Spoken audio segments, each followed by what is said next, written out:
I don't know where my newspaper is, but it had something about the TikTok ban in it. They're all of a sudden this TikTok ban, right? And it really, the bill is not about a TikTok ban. I don't think it says, and I haven't looked over if they changed any of the legislation or any of the wording inside the bill. But the last time this came to the floor, it never mentioned TikTok once in the bill or ByteDance, the parent company, which is located in China. But even so, though it's located in China, all the data is kept here in the United States. TikTok has hired content moderators from Facebook, Twitter, X execs that were working over there to make sure that it is censored properly. So even though they went and got those security guards, they've come back and people have to ask why. I will tell you right now, I think it's the fact that TikTok has actually shown a lot of anti-Israel news, right? Well, when you say anti-Israel, just showing the truth about what's going on in Gaza, the bombs, the bombing, the way they're treating the people, the blockades, everything that's going on. And that's why I think this bill that doesn't die, it's a vampire bill, came back. And all of a sudden it was pushed through the House because everybody in the United States Senate, most of the people, and in the House are pro-Israel. A lot of their Congress members have dual citizenship. So that's something to just think about because out of the blue, all of a sudden this bill came back and it got rushed through the House with very little debate on the floor. So we went into the bullpen and we went to our best right-hander out there. I hope he's a right-hander. I don't remember a left-hander. We'll find out what he gets on. But he throws a 101 mile per hour fastball when it comes to freedom of speech and freedom of the press. He is that libertarian that everybody loves. He's just like I said, you can shoot the shit with this guy all day long. He once ran for governor as a libertarian in New York. He's been moderating a lot of the debates right now at the libertarian functions, including the last one in New York. Larry Sharpe is here, ladies and gentlemen. How are you, sir? Good, good, good. How's your volume? Are you close enough to your microphone? We want to be able to hear you now. Hold on. How's this going? Is that better?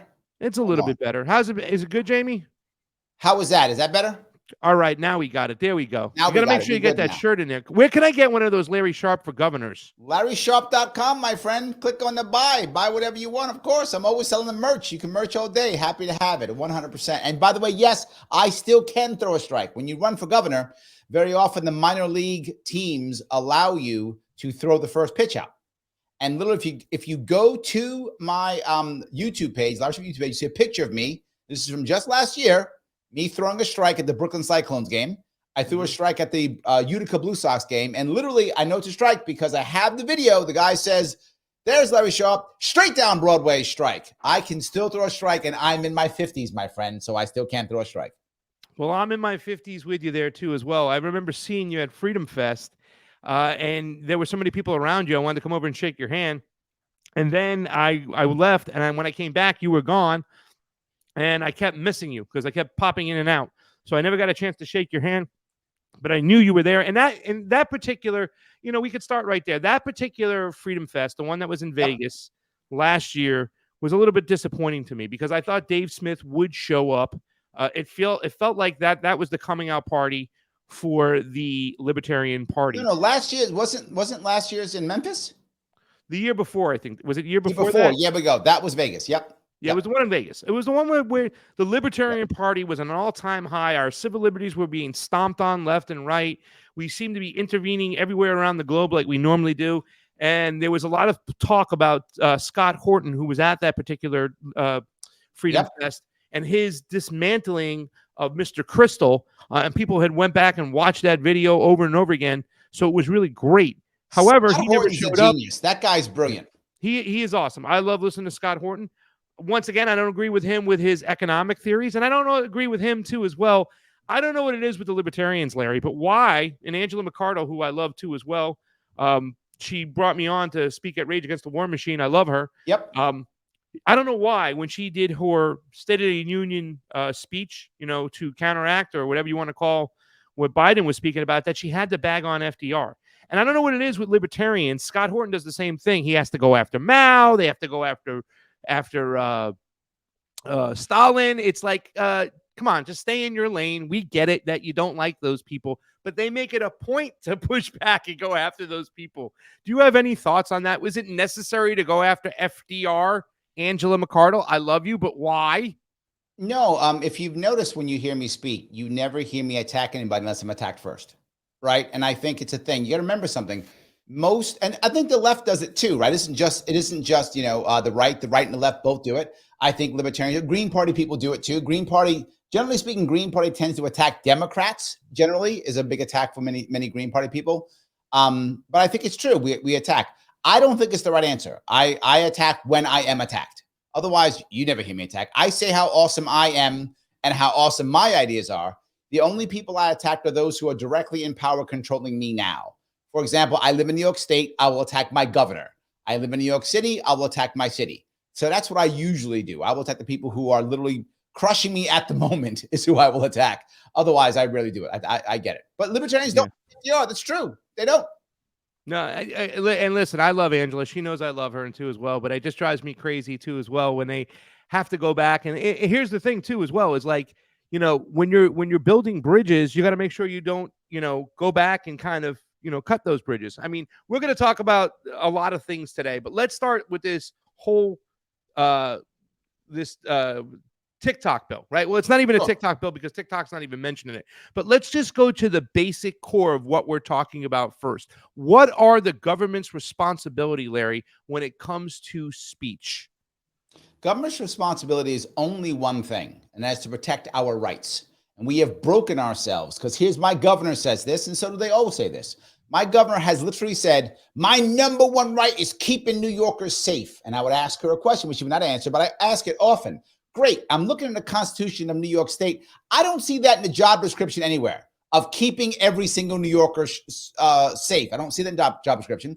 And I watched when you took your oath of office. Nowhere in your oath of office did it say I have to protect every single New Yorker. In fact, I was a Marine.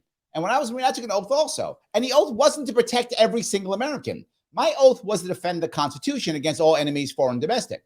Her oath is to defend the New York and the United States Constitution. That's what her actual oath is. There's no difference in me being a bus driver and you guys get in a bus and I stand up and say, all right, it is my number one job to teach all of you Chinese. You would say, no, dude, drive the bus. No. My job is to teach all of you Chinese. No, your job is to drive the damn bus. Drive the bus, man. Stop.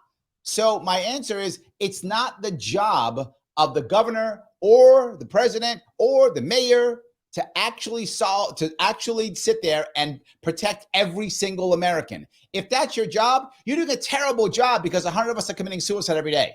A whole bunch of us dying of overdose every day. A whole lot of us are dying of accidents every day. So if your job is to protect every American, wow, you suck at your job, please resign. So stop using that as an excuse to put in horrible measures which just control us.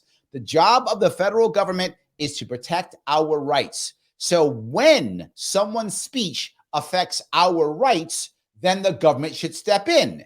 If that speech does not affect our rights, the government should shut up. So give us an example of what you mean when it's they have to protect your rights, right? Absolutely. So I'll give you my line. This word, misinformation, disinformation, malinformation, right? What's the thin line? How does the government decide, okay, this could lead to something that could be violent, or this is just we have to let it go no matter whether we like it or not? Go ahead, buddy.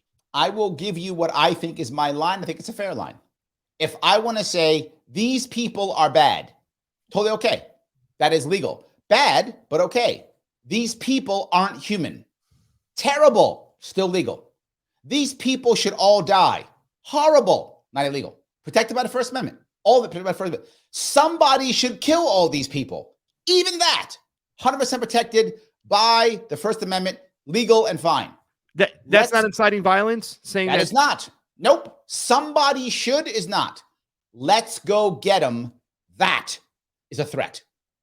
You go get them. I'll pay you to go get them. Those are all threats. Those are not protected. That's a crime. Should be a crime. Is a crime. Happy with that being a crime. That is, if you're now arguing over that, I'm fine. But because you think people are bad or wrong or immoral or whatever those people are, that is protected speech. And I'll say it again, literally in the 70s, you know this. The Nazis marched in Skokie in a Jewish neighborhood. And if Nazis are allowed and protected free speech, then me going, I think those guys aren't human or whatever, is no worse than Nazis. That is protected speech. And again, we have every right to push back, every right to call them out for their horrible speech, every right to punish them socially for their speech. but the government may not step in. We are supposed to step in. We're supposed to shun those people. We're supposed to call them out. We're supposed to push them away. We're supposed to make sure that they get punished for doing it socially. The government is not supposed to step in. But if you say, for instance, someone should go kill that person, and you knowingly say that when somebody, and I mean, it's very easy to make the assumption, the fact that there's so many people who are really heavily medicated and are not playing on the same level, and you say that, and it does happen, aren't you then liable because you said someone should go kill somebody? If that is where you're pushing the line, I'm okay with that line. That at least is a direct threat, right? My gut says if it's on the border of free speech, it's free.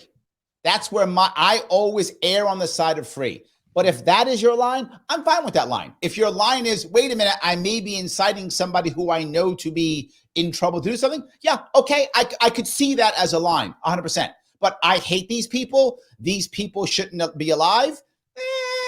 That's free speech. Again, we should punish people socially, but that's protected. It's got to be something where you're saying someone should do something to those people, go do it. Now you're in the area of what I would say is illegal and wrong and not protected. Larry, you keep your ear to the ground. You always know what's going on. I peek at your videos. You're pretty aware of what's going on in the mainstream and what's happening. And I'm pretty sure you're aware of what's going on with this TikTok ban. Why do you think, more than anything, right now, today, a couple days ago, when the House passed this bill and they passed it and they moved it along expeditiously, had very little conversation about it, it was once not voted down, and now it just went through with flying colors. Why do you think all of a sudden this ban went through? Because it's not a ban.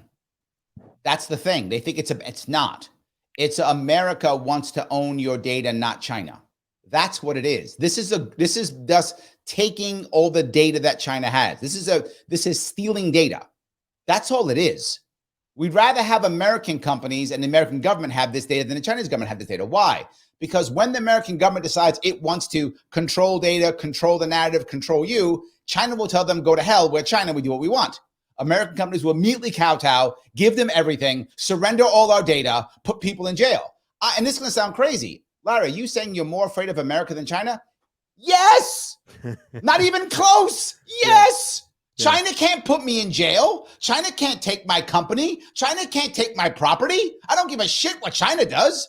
It's the American government that's going to put me in jail. The American government is going to shut me down. The American government that's going to take my property. They're the ones. I don't care what China does. What do I care? They can't do anything to me.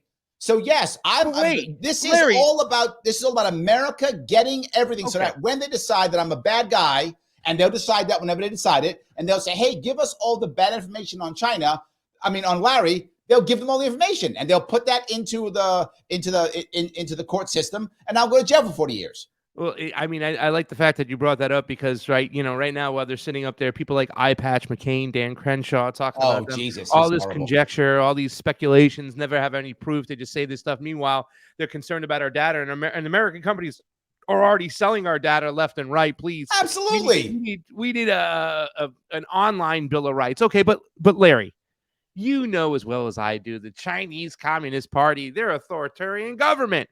Right? They're a surveillance state. You know what I'm saying? Like that. Surely a libertarian who's a free speech absolutist can't sit there and stand behind China getting our data. I live in New York City. New York City is as much of a surveillance state as China is. We have 150 cameras in New York City just for traffic lights. We're going to move it to 1,300 in the next 3 years. 1,300. Right now, New York City produces 2,000 tickets per day. Traffic tickets per day. We're going to wind up making sure that we bring in over $800,000 a year, $800 million a year just off of tickets. Are you crazy? We already a surveillance state. I'm far more concerned with New York State, New York City than I am China. I don't care. Lots of governments are bad. I don't live there. Let those people fix their governments as they see fit. If they don't like the Chinese government, let them fix it.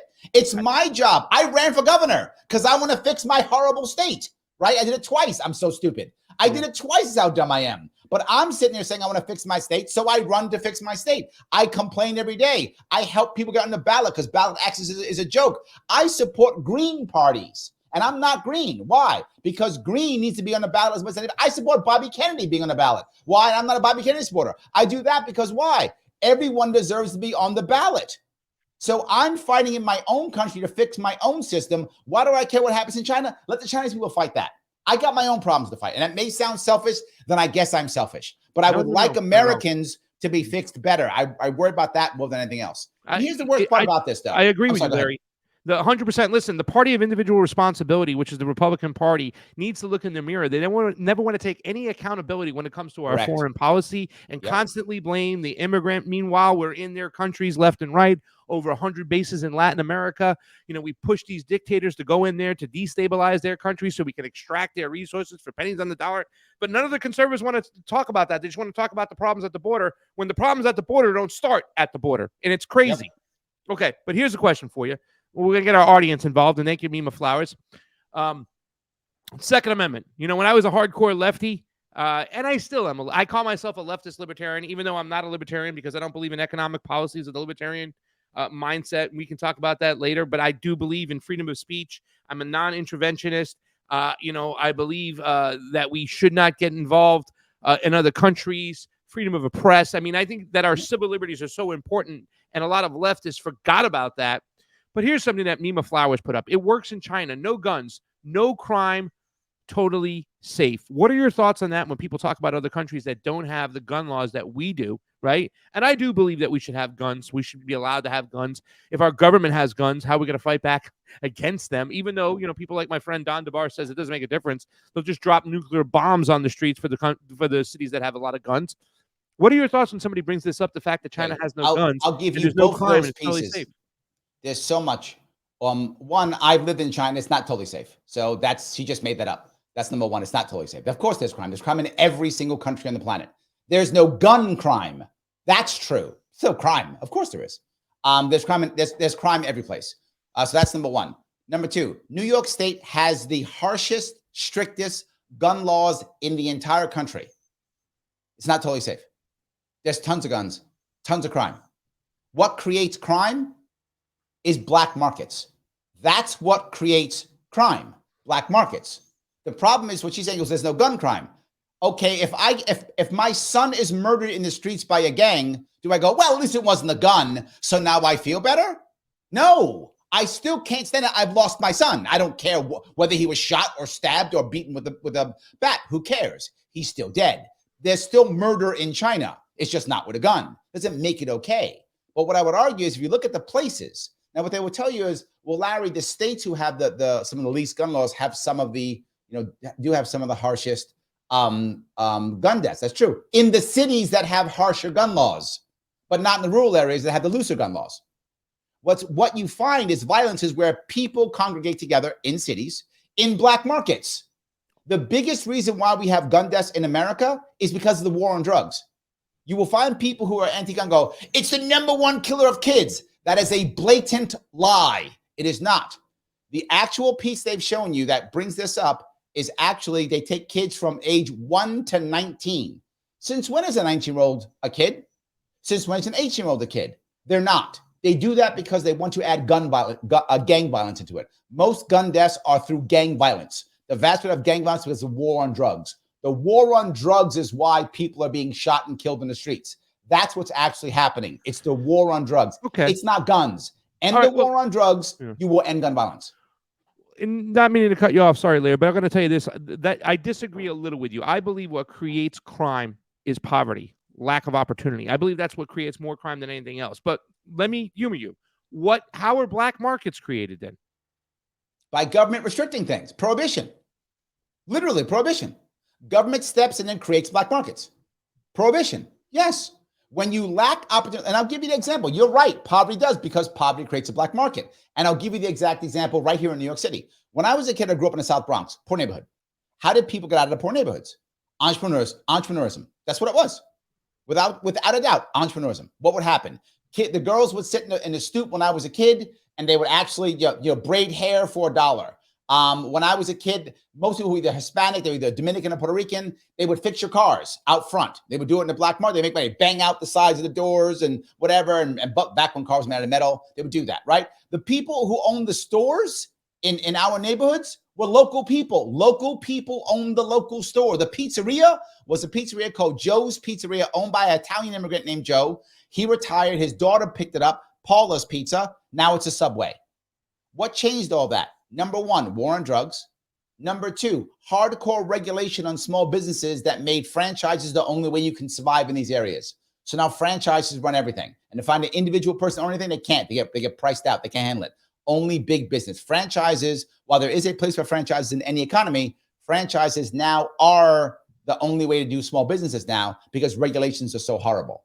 So who creates black markets? Governments create black markets. When was there the largest amount of police deaths ever? During the 20s and 30s during Prohibition. Government creates black markets. What about this here? In the 50s, we had much more lenient gun laws and fewer. Can you put that back up? In the 50s, we had much more lenient gun laws and fewer shootings. It's poverty and it's black markets.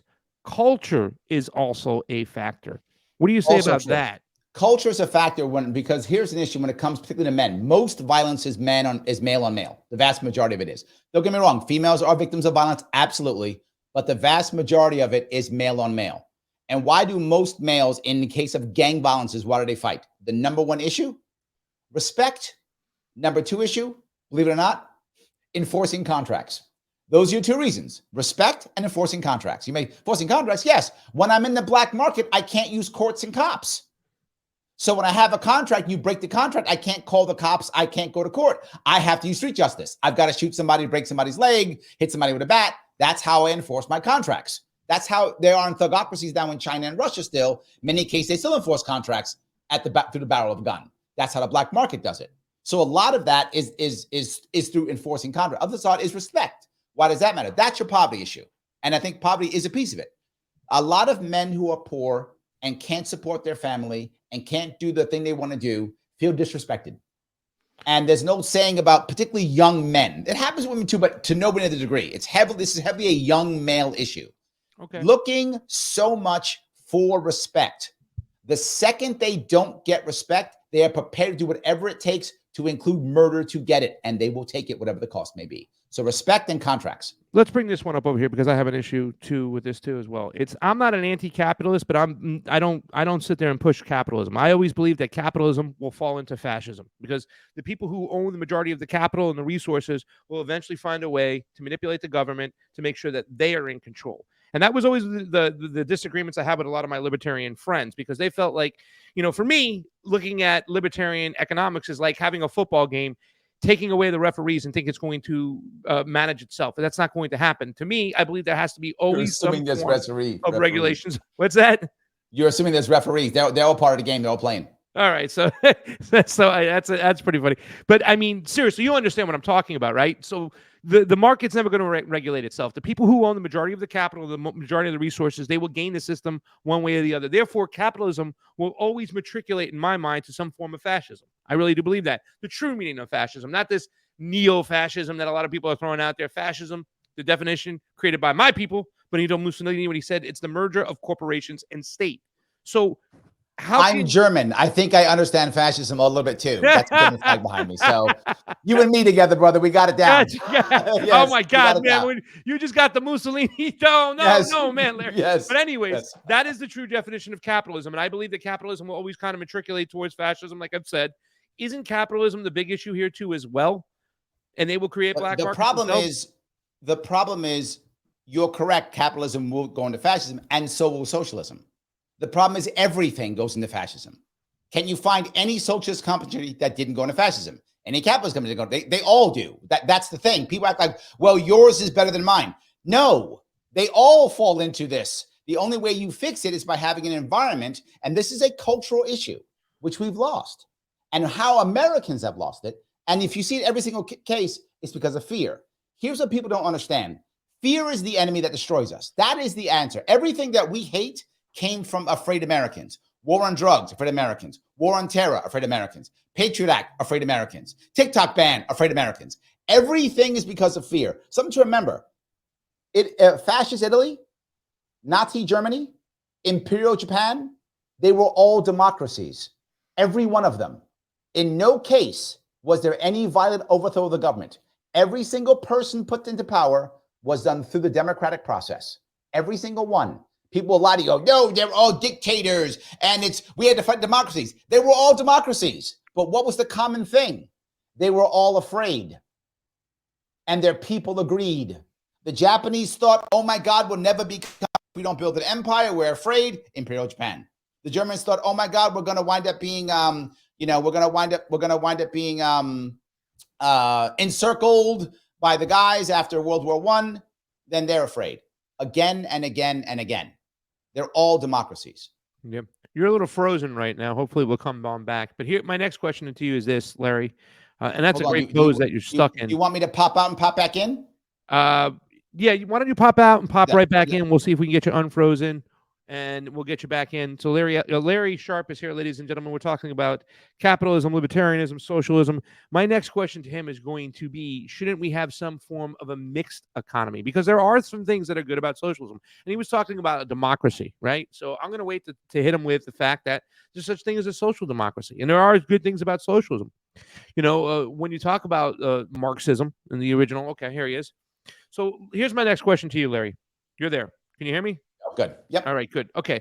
So here's my next question to you. So you talked about democracies. There's such thing as democratic socialism, right? Yep. And there are some good things I think about socialism. There's good things about capitalism. Capitalism, the great thing is it's supposed to be all about choice, right? Giving the consumer the choice to make what products they want to buy or whatnot. It's also supposed to be this form of kind of competition where whoever brings the best product, he's going to prevail, and there can be no monopolies on things. And I get the argument there's no such thing as a true capitalist system ever. Like there's been no such thing as a true communist system whatsoever. But shouldn't we go with some type of mixed economy? Because socialism does have some good things about it, right? Like when you talk about the fact that a lot of Marxist theory is about not allowing the corporations to make decisions, right? The whole difference between corporations and that fascist kind of system is that decisions for a society shouldn't be made inside a boardroom, right? Inside a corporation office. They should be made in a courtroom where it's public and people can give their opinions and they can decide what's going on. Shouldn't we find some way of a mixed economy where we have the best of socialism and the best of capitalism together? Are you acting like we don't have that now? We do not have that now. We have it now. Yes, we do. No, we have the worst of both things. And here's what I would argue. We have the worst of both systems, right? And here's what I would argue to that, right? What people would tell me all the time. Well, we did government this or government that. Look at every single industry that we are worried about right now, where we've had prices going up, service going down, issues and concerns. Every single one of them is run by government. Everyone. And I go back to my state, New York State. My state runs education with an iron fist. Okay, We're let me terrible. stop you there real quickly. We spend the most, and we have the least by the outcomes. government. The governments are lobbied by corporations. The government's not making the decisions. The decisions are being made in the boardrooms. Jeff Bezos and Bill Gates have more power than Nancy Pelosi and Chuck Schumer does. Go absolutely not true. Not at all. That's absolutely not. That's demonstrably false. When the New York State, as an example, has to do whatever it does, it has to follow the guidelines set by the federal government, not by corporations. So what winds up happening? You go through, and this is in many states. In New York State, as an example, many people know this. You don't have civics. You don't have half the time. You don't have PE half of the time. You don't have many of the things. You don't have shop. You don't have why not? Because those aren't on the tests. Why does that matter? Because that's how they get money. They get money from the federal government. In case of New York State, they get about $6 billion every year into that. If they don't do what the federal government says, which is not corporations, that's literally deep state guys who are sitting there deciding what's right. So no, you break down. Here's what most important. You say yes, government is being bullied by corporations. Well, guess what? If the federal government controls everything, I just got to have a couple lobbyists in DC and I control all 50 states. But imagine if every single county in New York, as example, 62, had their own ability to buy their own books, do their own thing. Now I got to send 62 people out there and the hit isn't that worthy. Literally, the more you decentralize the cash, the less corruption you'll have. You will still have corruption. You will never get rid of corruption. But the easier it is, how do we know this? You look at what's happening now in America and what's still true in most of the countries. Where do all the rich people live? Right by the capital city. In Russia, that's true. In China, that's true. In France, that's true. In Britain, that's true. In Germany, that's true. The rich people live right by the capital because that's where they get their money from. That is now happening in America. In America, that wasn't true. You should have lived other places. It's happening here.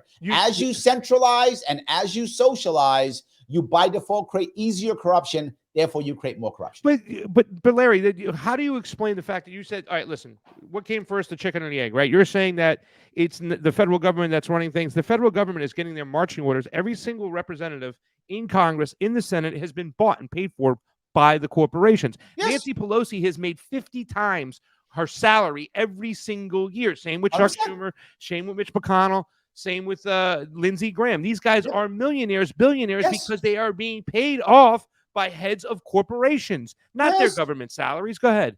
So let me give you let me give you a good example again. I'll go back to New York. I know New York best because I've run for governor twice. So, but this example can go anywhere.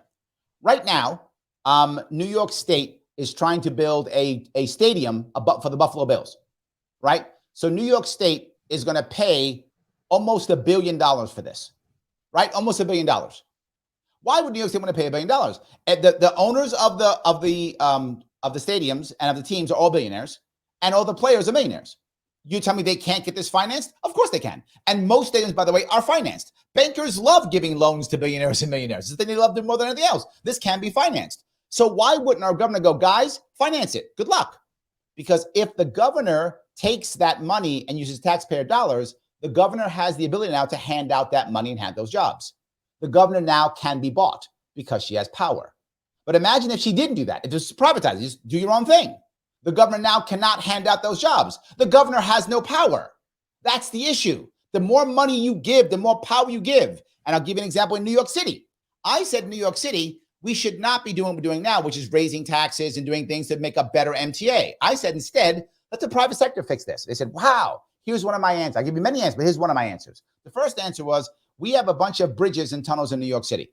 Why don't we lease out naming rights to one of these bridges like we do to stadiums? They'll pay $100 million to have the George Washington Bridge or the Triborough Bridge, whatever it is, right? They'll have $100 million for that. Lease out the naming rights. The city still keeps the bridge. The city can still inspect the bridge, keep it safe, right? Because they'll do it. But they pay the dollars. We can get rid of tolls. Who pays tolls? The middle class and working poor.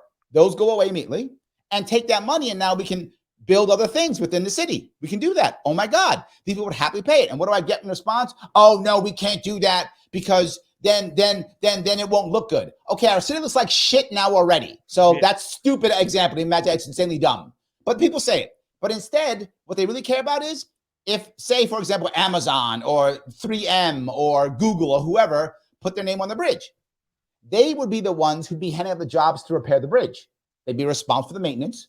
They'd have to pay for it. That means now a local city councilman can't give that job out. Well, guess what? If that local city councilman can't get that job out, he can't be bribed. Yeah. The reason why they're bribed is because they have our money to give out, because they give out the jobs. If they don't give out the jobs, they can't be bribed. Okay, wait. Listen, let's stay in New York. Woody Johnson, how much money has he contributed to the Republican Party? Woody Johnson's taking a ton of money, Trump supporter, the whole 9 yards, and therefore you can see why Trump elevated him. Same thing that's going on right now. You got like Chronic, those guys, the LA Rams and stuff like that. They pay off the lawmakers to make sure that they can spend that money to buy that stadium, to subsidize the money for that stadium. Why don't we just say, not just subsidize the stadium? Somebody said it in the chat too as well. Not just publicly subsidized, but publicly owned. I want the New York Jets to be owned by the people of Long Island. Why can't they own the New York Jets? Pay for the stadium and reap the benefits. I am not against that at all. When literally, I mean, to be forward, I'm a better Democrat than Democrats are, because I literally had a plan, and I'm not even joking. I've had this plan. We should be supporting co-ops. We should be supporting people owning their own businesses. We should be supporting workers. Oh, of course, why not? My issue is I don't want it to be forced. I literally had a plan. It's on my website, but nobody cares. You can actually go there and see it. The idea is, here's one idea just to get people to believe this and to get people to understand it. The problem is cultural when it comes to co-ops and worker-owned. Most people think worker-owned will not work well. And that's not true, but people believe it. So what do we do? Okay, if any company is going bankrupt, you give them a 60-day window that the vultures cannot jump in. During that 60-day window, the workers may, if they want to, purchase that company. Now, how many workers do it? I had to have money. You're right. You sound like a Marxist. No, it's optional. I'm not against socialism as long as it's voluntary. You choose to do things, go ahead. But my point is Democrats won't even do this. And what I said is, if I'm going to give these people unemployment, which I'm going to give them unemployment when they get fired, right? I'm going to give them unemployment. I will give them unemployment, all their money up front instead. Everything I'm going to give them all up front. And we allow for localized credit unions, which can do their own insurance. And the government with the public bank will back that loan, double it for them to buy that place. 60 days. Now, that is voluntary. If the workers don't want it, don't go. I don't care. Don't buy it if you don't want it. If you want it, go buy it. That kind of talk is talk that libertarians will speak about. That is a community answer versus a government answer. The government answer is bankruptcy and put them all on the dole for 6 months and hope they find another job. This is the issue that people aren't doing. Well, Larry, right now, I think I want to fire my engineer in the middle of the show. He said the New York Jets should be owned by the people of New Jersey. That is blasphemy. Cheese slice. Turn in your papers. Get the hell out of here, you son of a beeswax. They used to practice on Long Island, so they should be part of Long Island, right? Hofstra University. Look, my point is, if you're saying the people run it, and this is my difference, right? When most people say the people, if you meant that it's actual direct democracy, like they would have votes like in shares, I'm in. But the problem is they don't do that. The people own it. What they mean is politicians own it. Yeah.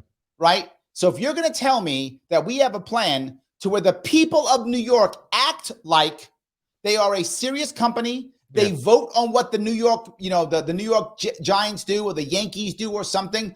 Okay, that's fine, because now that's actual democracy. The people actually control it. They get some type of dividend or they get some kind of benefit or bonus for being board members. I'm in, but that's not what happens. They go, we own it. You mean the governor owns it and now decides to hand out jobs. Yeah. Well, the Green Bay Packers are a great example. Let's digress back to the should the people run the government and public trust. Let's digress back to the TikTok bill. I'm sorry, you got me up and running, and you got me all going up. That's what we're supposed to do over here, Larry. This is like I said, we're going to call this show "Shooting the Shit" with Larry and Craig.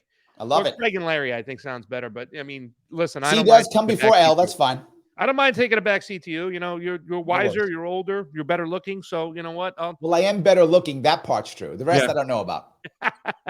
Larry, let's talk about that TikTok bill, right? Or the not so much TikTok bill, because I don't think it mentions the word TikTok or ByteDance in the whole bill, unless they've changed it. I haven't looked through the whole thing, but the first time I looked at it when it got shot down, like I said, it didn't mention TikTok or ByteDance in the whole bill. It was more about the Patriot Act for the internet, where they can control your data and make decisions on what website should stay up. And that goes back to what we talked about in the beginning, their responsibility. They're overstepping their boundaries. But what's a little bit different this time, and you didn't mention it, you said they want to control our data. Same thing was on the table last time, where they can control our data, the American corporations.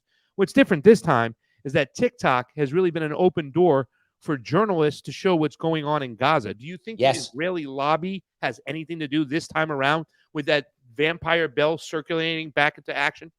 I think it is not on purpose. In other words, I don't think any lobby went, hey, we care about TikTok. I think it happened to be, oh, this works well together, let's join forces.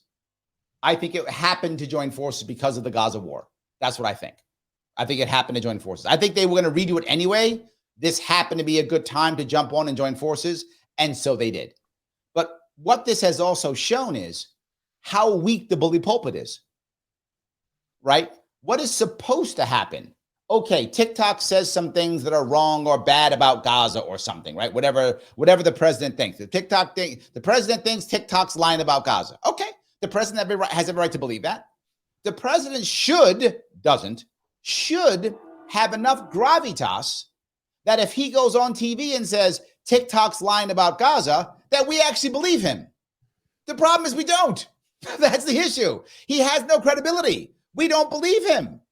And now he's like, well, you don't believe me, so I'll just stop everyone else from saying stuff so that the only person you can hear is me. That's the wrong answer, right? What's the old saying? It's kind of trite, but the answer to bad free speech is more good speech. I know it's trite, but it still is true, right? If you can't trust the president, that's the president's fault. Yeah, absolutely. Right? The president should be able to say, hey, TikTok's lying. And we should be like, damn, I believe the president, not TikTok. But we don't. We believe TikTok because sadly the president's usually lying. All right, let's talk a little bit about immigration real quick. What's the number? Sure. What's the cause of so much mass migration to the southern border? Our terrible foreign policy. Say that again, please. Our terrible foreign policy. What do you mean, Larry? Yes, our insanely bad, horrible, broken foreign policy for the past at least 50 years, if not longer. Since I've been alive, for sure, maybe longer than that. Horrible. It's all our foreign policy issue. It's all our fault for all of this stuff. We have made the problems, and now all we're doing is now getting mad because you know what? We bomb your places. We knock over your governments. We create unnecessary wars on drugs. We support all types of horrible violence in your country. Why are you leaving? Oh, and now you want to come to us after we did all this to you? What? No, it's completely our fault. It is. If now to be forward, we can't realistically just have open borders. I wish we could. I love the idea of open borders, but we have created such a problem that we can't do it. How do I know that? I go back to New York. The Bronx has, for decades, been a haven for immigrants, happy to absorb literally thousands upon thousands upon thousands of immigrants every year. Even now, the Bronx is like, enough. No, we don't want them. When that happens, we've gone too far. So we have screwed ourselves so badly that we can't have open borders. We've got to fix everything. The whole system has to be repaired. Okay, so I'm going to get you in trouble with one of your libertarian friends at that. I don't know if she's a friend of yours. Maybe she is, maybe she isn't. But she said something recently, and it's Martha Bueno, and I really have a lot of I love Martha. Martha, right? But I do. But she, along with other libertarians, is saying one of the big issues we have with migration coming to the United States is because we have a welfare state, and if we didn't have such a welfare state, that wouldn't lead so many people to come here, right? I disagree completely because I don't believe at the end of the day that that's the number one reason. I believe it is our often foreign policy. The issue with Cuba is under a blockade, an economic blockade. I've been there twice. You cannot access your credit cards, your bank accounts, nothing. And Donald Trump, his last week of his presidency, with everything going on, labeled Cuba a state sponsor of terrorism. Now, nobody wants to do business with them. So how can we really say that our issue is it's a welfare state, and that's what really the problem is when you were just pointing out the fact that we go and topple these governments? Ron Paul talked about this all the time, right? Blowback.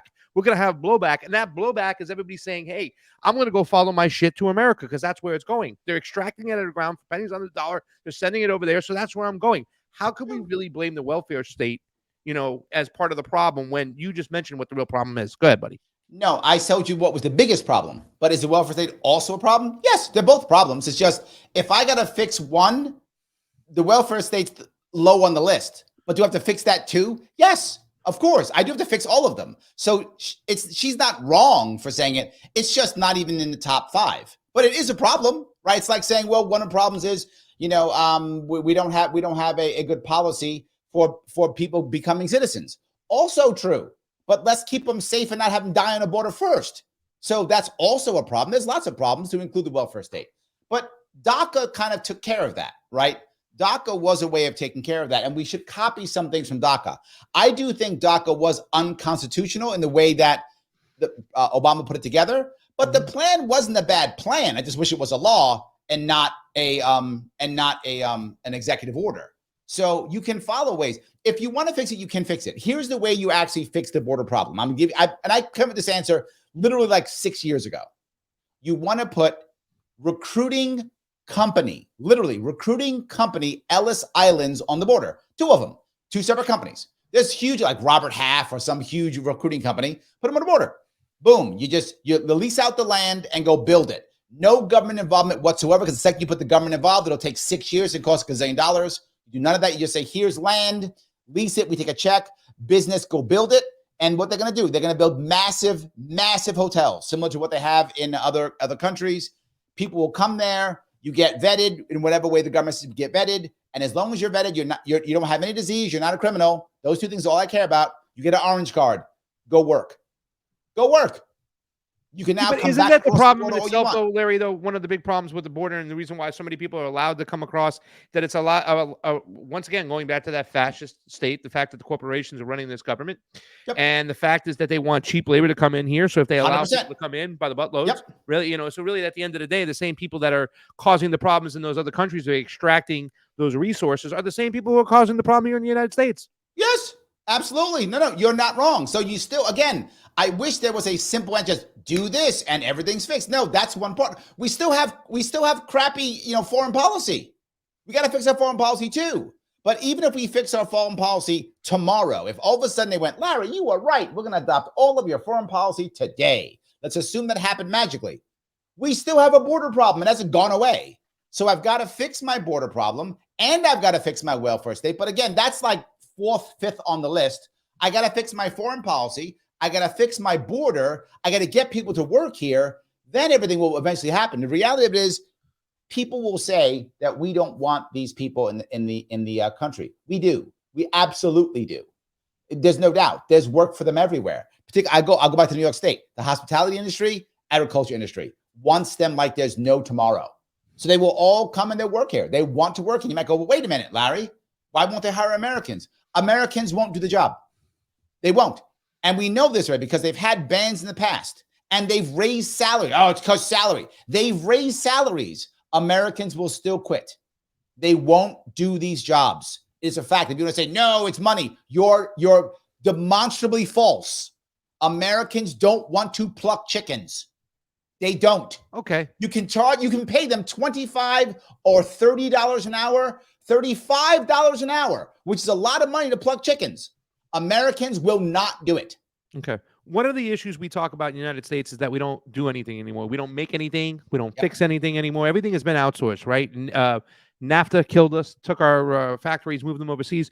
But people make the argument that you cannot bring the factories back and the manufacturing back because the price tag to pay the actual worker will be way too damn high for us to even buy the goods. In other words, these corporations, the owners are benefiting off cheap labor, but then our products are cheap enough to buy. How do we square that circle and fix that problem? Because we need to do something over here. Like I said, we don't make anything. We don't fix anything. How do we fix this problem, Larry, and get people back on their feet? Because it would be, it's just basic economics in my mind. If you brought a factory back over here and you had to pay all these workers to make the same things they make in Vietnam and Cambodia right now, it would cost so much money that the average buyer wouldn't be able to afford it anymore. I mean, literally, the car industry, if you had all the cars made in the United States, a lot of your cars would be way too expensive for people to buy. So how do we fix that problem? Yeah, it's absolutely not an easy answer at all. But part of the answer, and this is one of the hardest things for us to deal with, part of the answer is getting people to want to do the work. And it may sound weird what I mean by that. All right. It's salary. They don't want to do the work because they want to get paid. And I'm telling you, you are incorrect. I disagree with you, Larry, that you say you're going to pay somebody $25 an hour to do a job they don't want to do it. That's bullshit. If you pay people average of $25 to do their job, they'll do the job. The only problem is they will. $12 an hour. Google search. You are clearly incorrect. Huh? You are demonstrably wrong. If you just go online, do a simple Google search, go to any document that you trust, you will find again and again, Americans are not going to do their jobs. In fact, Mike Rowe literally did a TV show called Dirty Jobs because Americans won't do those jobs. And those jobs, some of them pay 6 figures a goddamn year. I'm not joking. They don't do it. He did a TV show on it. He actually has a thing called Mike Rowe Works, trying to get people to get trained to do these jobs. And this is because of our stupid, horrible Department of Education. The Department of Education pushes our kids into college, where a huge chunk of them should be going to trade schools, and they're not. They're told by their horrible guidance counselors, you don't want to go to trade school. That's for dummies. You don't want to go to trade school. That's for the bad kids. They're told that every single day across this country, in every state in the union, and so the kids don't want these jobs. So you want to be a plumber? You want to be someone who will actually be a pipe fitter? You could actually make money. You can make 6 figures a year doing it, and American boys don't want to goddamn do it. It is a fact. If you think that's not true, you just haven't done your homework. Do your homework. They don't want to do the work. That's why they're bringing in immigrants to do this work. If the average salary of a United States worker is $59,000 a year, You need twice that to buy a house to keep that house going, and you'd still need a co-signer, right? You'd still, unfortunately, our generation is not buying houses. They just can't That's afford true. to. So if Correct. you You're tell right. them that they have to do the same work they did before, and here's the thing, they're still doing the work whether we like it or not. The work is getting done by somebody in the United States. They're just not making the money. Our generation is buying less homes. They have less finance. They're one paycheck away from being broke in the bank. 100%. I have done my homework, and that math doesn't equate. And it seems like the richest Yes. is getting richer and richer and richer. Yes. The average CEO salary has shot through the roof. 100%. It used to make like 7 times the average worker. Now it makes 27 times the average worker. No argument for me. That? No argument for that. That has nothing to do with me not wanting to pay a salary. That's not the same thing at all. Here's why it actually happened. I'm going to give you 2 parts to this. Number one, why there is actually an issue with people making the money you want to make, and then wealth gap. I'll cover both. First part, look at some of the immigrants who come to America. Look at many of them that come to America. Many of them thrive. Many of them thrive. Why? They have one mindset that we have broken in our children, and that mindset is an ownership mindset. That mindset crushes our kids. They don't have that when they come. The people who come here, they want to own stuff. They want to own a building. They want to own a car. They want to own a job. They want to own a business. They want to own things when they come here. Yes, but you're leaving out the fact that a lot of these people come here to work. They send their money back home, and they eventually go back home to retire. And that's a thing. You know what I'm saying? But hold our on. dollar stretches so far in Latin America. When they go back, they can come here and they can feed 3 families instead of their own family that they're working back there. And when they go back, what do they go back to? A home that their family owns. Yes, a home that is bought for 1/15th the price that it is in America. Correct. Yes, I'm agreeing with you. No argument there. But their mindset is, I want to own. Now, I look at people who stay here. One of the most successful ethnic groups in America right now, Nigerians. Nigerians come to America, make a killing. Chinese come to America, make a killing. Why? They buy things. They want to own things. Most of our kids are trained in school. It doesn't matter. That's dumb. Just can you pay your rent? They have no idea how this even works. That's number one. Now let me go to wealth gap. Why is there a massive wealth gap? It's because every 10 or 15 years, the Fed makes sure we have some form of crash. And every time there's a crash, the wealthy wins. There's an actual thing, and some of your audience may or may not know this. The thing called burning your books. What does that mean? I'm a financial advisor. I've got 100 clients, sake of argument, but my top 10 are over half of my total assets I have under, right? My top 10 are my big boys, right? Those are my tough guys. My bottom 90 whatevers. I know the crash is coming. I'm 100% aware of it. So what do? I tell my top 10%, look, I got to tell you, Pasta, it's going to be in trouble. You got to get liquid. Get liquid now because stuff's about to happen. So you get liquid, all my top guys get liquid. Then the crash comes. What I tell my 9%? Guys, crash is here. Sell off. Sell everything off. Who's going to buy it? Well, Pasta, my 10% buys it. I burn my books. I burn my bottom 90, and the top 10% make a ton of money. That's been happening every 10, 20 years. That's the wealth gap. The wealth gap is in ownership. It's in wealth. That's where it actually is. That's what you see keep happening. So how can we change that? Well, number one, what government should do and focus on, and most of the attorneys agree with this, is stopping monopolies. That's the worst part. Stopping monopolies, allowing more. I don't want to knock down a Goliath. I get another Goliath. I want to create hundreds and thousands of Davids that can crush any Goliath that comes up. And we don't do that. We replace one Goliath with another. I think we did something. No. I need thousands of Davids. I need localized champions. I need a lot of people making money who can get together. I think unions are amazing. I'm not anti-union, but unions have no power. Of course they have no power because I'm a goddamn monopoly. Who cares? We allowed, was it YouTube to buy Google or Google to buy YouTube, whatever it is. We allowed that. Oh my God. How terrible. So the first largest search engine bought the second largest search engine. And we thought that was okay. So my answer is end this monopoly crap. Again, if the government's going to exist and do something, break up these goddamn monopolies and let little guys move up. That's the most important part. There are antitrust laws if they were only enforced. If they were only enforced, Larry, it would be great.